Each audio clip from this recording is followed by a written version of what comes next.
Apa yang diajarkan kemarin?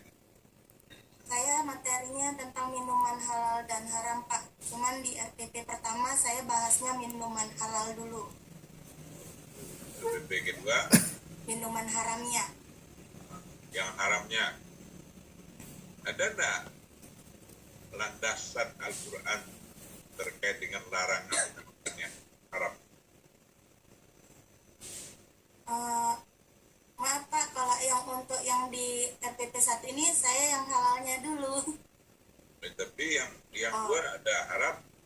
Iya. Nah, yang haram itu ada enggak? Yang haram bisa dipakai surah Al-Maidah ayat 90, Pak. Apa itu? Tidak hafal, Pak. A'udzu billahi minasyaitonir rajim. Bismillahirrahmanirrahim. Ya ayyuhalladzina amanu innamal khamru wal maisiru wal ansabu wal azlamu rijsum min amalin syaitan fajtanibu la'allakum tuflihun. Sadaqallahu Apa itu artinya? Bacaan ibu itu apa artinya? Bacaan ibu. Fajtanibu mendekat. jauhilah. Hah? Jauhilah. Ya. Yang dijauhi itu apa? Apa? Apa yang dijauhi? Al-khamru wal maisir. Jauhi minuman terlarang, Pak. Apa itu dandarannya? Misalnya khamar, arak. Ya, dalam ayat itu. Dalam ayat itu apa? Dalam ayat ini, Pak, khamar, Pak, minuman-minuman keras. Nah, nah, Kemudian Maisir. apa lagi? putus-putus, Pak. Wal maisir. Ya, dilanjutkan saja. Apa saja? Amar, apa lagi? Khamar, vodka, Apa? vodka. Kemudian di sini juga di dalam ayat ini bukan cuma minuman aja Pak yang dilarang, tapi berjudi juga. Judi juga dilarang ya. Iya. Apa itu judi? Perbuatan seperti mengadu nasib gitu Pak. Mengadu nasib itu tak apa-apa itu. Mengadu nasib itu orang pergi ke laut mengadu nasib, pergi ke hutan mengadu nasib. Ya begitu enggak? Iya. Ya yang dilarang Pak kalau berjudi. Berjudi ya. Main apa namanya? Main untung-untungan. Apa tuh Pak? Nggak tahu Pak. Ya. Main untung-untungan. Kalau dapat menang dapat hadiah kan? Iya. Ada enggak hadis yang mengatakan daging darah yang tumbuh dari yang haram itu akibatnya kecelakaan dunia dan akhirat? Ada Pak. Apa Tapi itu? saya nggak hafal ayatnya. Surah itu tentang makanan halal dan haram Pak. Surah Al-Maidah ayat ketiga kalau saya nggak. Ya, yang maksud saya itu bukan Al-Quran, hadis. Kululahmun, Oh, kululahmin, setiap daging, atau damin, atau darah yang tumbuh dari yang haram itu banarun atau daging. Neraka sasarannya. iya Pak. Oke. Ada teori belajar tadi yang saya tanyakan sama dua orang yang sudah awal itu. Ada teori belajar kognitif, ada juga teori belajar teori. Coba jelaskan. Kalau kognitif belajar merupakan proses perubahan persepsi dan pemahaman. Jadi kalau kognitif dia hanya sekedar pengetahuan, Pak, tanpa melibatkan perilaku kalau yang kognitif. Nah, sedangkan yang behavioristik dia itu perubahan tingkah laku karena pengalaman belajar.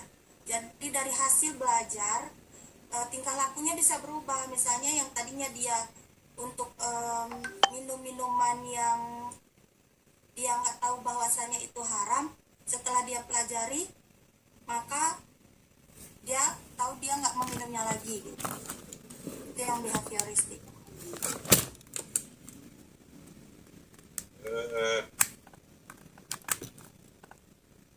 Jadi juga saya bertanya, apa saja langkah pembelajaran? Maaf Pak, putus-putus Pak. Putus-putus ya? Iya Pak. Langkah-langkah pembelajaran apa saja? Oh, langkah-langkah pembelajaran itu ada apersepsi, pendahuluan, kegiatan inti, kemudian kegiatan penutup. Apa saja pada kegiatan pendahuluan? Kalau saya buat itu kegiatan pendahuluan yang pertama itu guru memberi salam kepada murid, kemudian mempersilakan satu orang siswa untuk memimpin doa di depan kelas. Kemudian setelah itu guru mengabsen siswa, mengecek kerapian dari mulai pakaian sampai tempat duduknya. Kemudian lagi guru untuk memotivasi untuk mempersiapkan agar murid itu siap untuk belajar. Kalau saya buat ice breaking Pak. Apa itu? Ice breakingnya judulnya apa ya? Saya senang, saya sehat. Gimana caranya? Bukan itu. Coba jelas. Coba Ya praktekkan. Pak? Coba praktekkan apa yang dibuat. Oh, boleh Pak. Nah, jadi siswanya itu dikasih instruksi dahulu oleh gurunya. Instruksinya itu kalau gurunya tangannya itu di sini berarti artinya saya. Kalau kemari berarti artinya bahagia. Kalau kemari hidup sehat. Kalau gini bersemangat. Nah, jadi pakai lagu Pak. Saya senang hidup sehat bersemangat gitu Pak. Jadi guru mengikuti gerakan, murid mengikuti gerakan guru. Itu nyanyi itu siapa yang buat itu? Saya cari Pak di Google. Oh, dari di Google, bukan dibuat sendiri ya? Bukan Pak.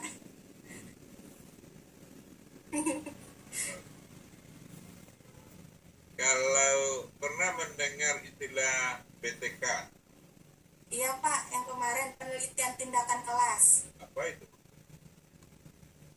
Nah, jadi penelitian tindakan kelas itu kita misalnya kita mengajar, kemudian menggunakan metode seperti saya cooperative learning. Nah, di dalam cooperative learning itu ada muncul masalah. Misalnya ada siswa yang nggak aktif, ada siswanya yang terlalu aktif, maka dibuatlah penelitian tindakan kelas supaya bagaimana semua siswa itu menjadi aktif gitu Pak. Dibuatlah siklus 1, siklus 2. Apa saja dalam siklus itu yang dilakukan? Nah, siklus itu sama seperti mengajar, tetapi dengan metode yang sama. Jadi kita bisa melihat Ya, elemen siklus 1 itu apa saja? observasi Pak, melakukan observasi siswa, observasi guru. Masa? Observasi ya. Pengamatan Pak. Iya. Dalam satu siklus itu ada 4 hal. Itu salah satunya observasi. Kan ada yang lain, yang pertamanya apa? Apa ya Pak?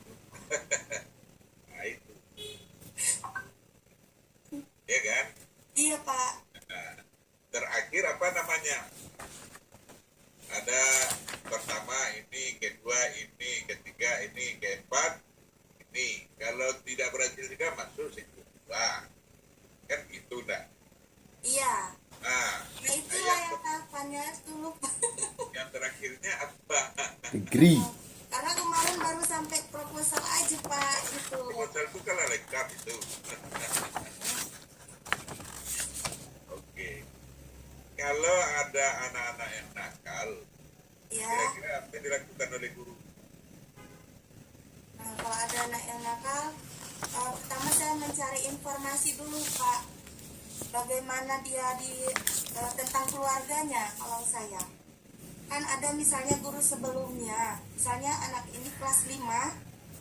Nah, saya mencari informasi terlebih dahulu tentang anak ini di guru kelas 4-nya. Apakah dia sama perilakunya seperti yang di kelas 5 ini dengan kelas 4 ini sama. Kemudian gitu kan Pak. Kemudian bila dia ada masalahnya di kelas 5, maka saya akan bertanya langsung kepada orang tuanya. Ya, Nah, begitu ya. Lama itu prosesnya ya. iya Pak, karena kan kalau anak ini dia datang dari sekolah aja udah berubah Pak tingkahnya. Ada yang lemas, ada yang terlalu semangat gitu. Ternyata memang bawaannya itu dari rumah